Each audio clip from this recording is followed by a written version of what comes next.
Jawab. Adapun pertanyaan dari saya yaitu bagaimana nih? Sebelum itu perkenalkan, nama saya Anjeli Mardotila Sembiring dan siapa namanya? Anjeli Mardotila Sembiring. Anjeli Mardotila Sembiring. Oh, Anjeli. Dan Bapak dengan nama siapa? Saya Iqbal, Rahman Iqbal. Oke, jadi saya di sini ingin menanyakan kepada Bapak nih, bagaimana nih cara Bapak nih menghadapi konflik ketika menjadi seorang pemimpin? Jadi jika ada konflik di eksternal seperti karyawan, jadi satu-satu kita pertanyakanlah kepada karyawan ini apa permasalahan mereka. Jadi ketika mereka cemburu akan kerja satu, karena tukang antar, satu lagi jualan gitu kan. Aku capek nih jualan gitu kan. Aku capek nih apa? Ini aja. Gantian, kalian yang ngantar yang jaga. Jadi kita sama-sama ngerasakan, oh kerja ini capek sama ini capek. Jadi kita selesaikan dengan bagus-bagus, kita mediasi dengan baik, biar satu tim dalam usaha itu harus ada kerjasama yang baik. Ini ada nggak? Itu apa yang Bapak lakukan jika dapat selisih nih antara anggota tim Bapak? Ada perselisihan. Iya. Mungkin kalau ada perselisihan, ya kita panggil satu-satu. Ini apa masalahnya? Oh, si Anu ngecek saya. Oh, si Anu bilang jualan saya sepi katanya, yang satu lagi gitu kan. Jadi saya bilang jangan sampai bertengkar di tempat lain bekerja.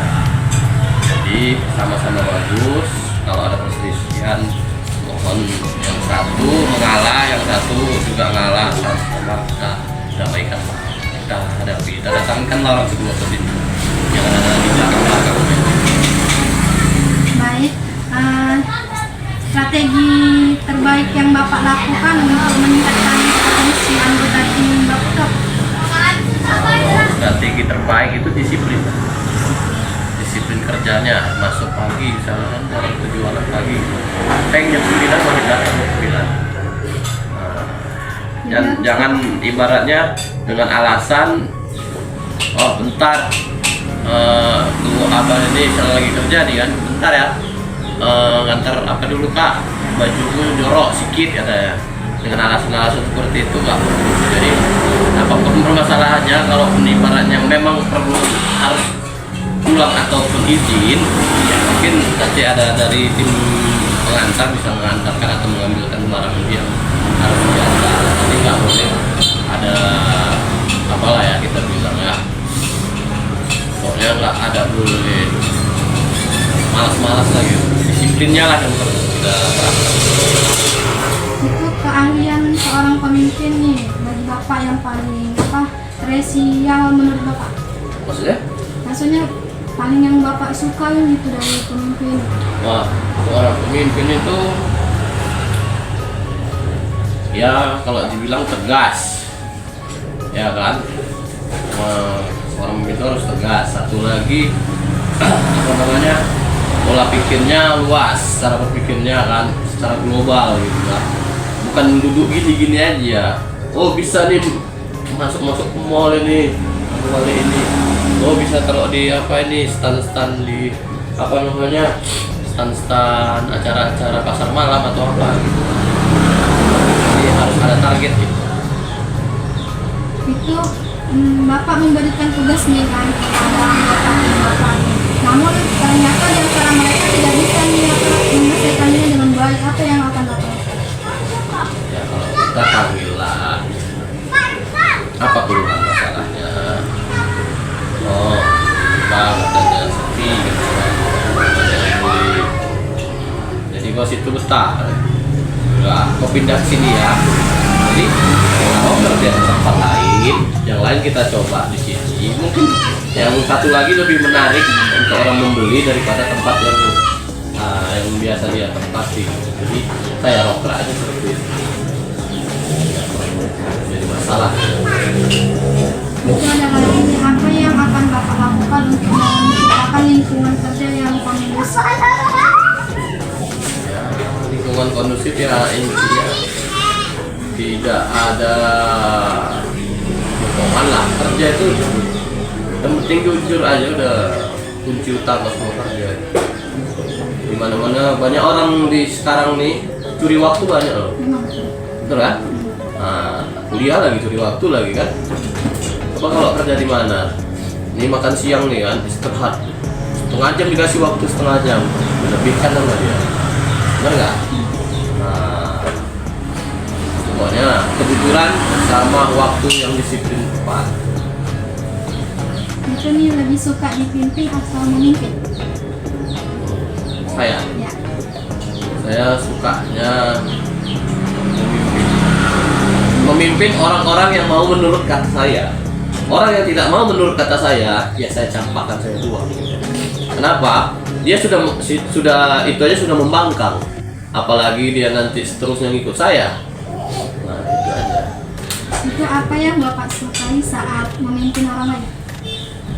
Ketika saya memimpin itu enaknya ya, enak gitu. Oh siap, oh saya siap untuk berjualan di sini. Target saya harus dapat ada. Oke, bagus. Nanti kasih bonus gitu. Jadi semangat anggota ini membuat saya bangga ya. Karena ibaratnya target ini harus dapat gitu. Ya semakin banyak penjualan ya semakin bagus kan gitu. Terus adakah pengalaman yang membantu Bapak nih menjadi pemimpin yang baik? Pengalaman saya nanti kasih bonus gitu. Jadi semangat anggota ini membuat saya bangga ya. Karena ibaratnya target ini harus dapat gitu. Ya semakin banyak penjualan ya semakin bagus kan gitu. Terus adakah pengalaman yang membantu Bapak nih menjadi pemimpin yang baik? Pengalaman saya ya di Samawa ya kerja gimana ya kan ikut orang kan kayak mana rasanya kayak ditekan orang kerja target ini ya kan, ditekan lagi di rumah ya kan ibaratnya.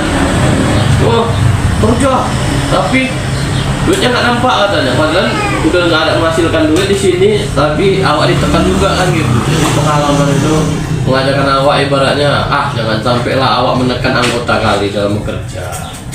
Ya kalau setidaknya target nggak mencapai, cari solusi lagi. Strategi apa yang Bapak pakai untuk melakukan distribusi kerja yang ideal kepada anggota kita? Strategi saya marketingnya mungkin dari penjual ya. Kalau kami sih penjual. Ini kalau penjualnya mungkin bersih, rapi gitu. Plus kalau ibaratnya wajahnya cantik lah ya kan, dikatakan mungkin banyak yang laporan. Lihat tuh, lagi kayak abang ini kan. Berapa tahunnya Kak katanya? Nah, itu ya kan. Berapa tahunnya? 5.003 katanya, 5.005 ya. Kayak dia belilah 5 katanya kan gitu. Jadi banyak kan daya tarik penjual itu juga. Habis itu ada nih yang pertanyaan terakhir. Apa yang akan Bapak lakukan jika anggota tim memiliki pemikiran yang berbeda dengan Bapak sebagai pemimpin? Ya, kalau dia punya pemikiran berbeda, kita harus sejalan sih. Kalau dalam berusaha sama kayak kita harus punya satu tujuan gitu kan. Ini tujuan kita naik angkot amplas, ya kan. Jadi anggota kita nih, saya supirnya nih, Bang, saya mau ke Turi, jalan Turi katanya. Loh saya ke amplas nih, jadi kan mau ke mana? udah salah jalan lah, berarti dia udah nggak ngikuti arah kita. Dia harus satu jalan mengikuti kita, satu trip kita bersama maju untuk sukses. Jadi kesimpulan Bapak nih, jadi pemimpin itu apa? Pemimpin itu saya bilang harus berdedikasi tinggi, punya pengalaman, mampu mengatasi masalah dalam suatu usaha atau perusahaan dia. Jangan pemimpin itu hanya bisa marah-marah, hanya bisa ibaratnya saya gaji kamu besar, tapi dia nggak tahu anggotanya yang digaji besar ini apa sih yang pencapaian yang dia gapai, apa yang harus dia ajarkan. Belum tentu pengalamannya tinggi tapi dia nggak perlu belajar di situ kan gitu. Jadi pemimpin itu harus mengarahkan anggota bagaimana baiknya. Pemimpin itu harus tegas, disiplin juga dia terapkan diri dia. Ya, jadi itu aja pertanyaan saya wawancara Bapak. Maaf jika ada salah nanti sama Bapak. Jadi sekian dan terima kasih ya. Iya, makasih ya. Oke.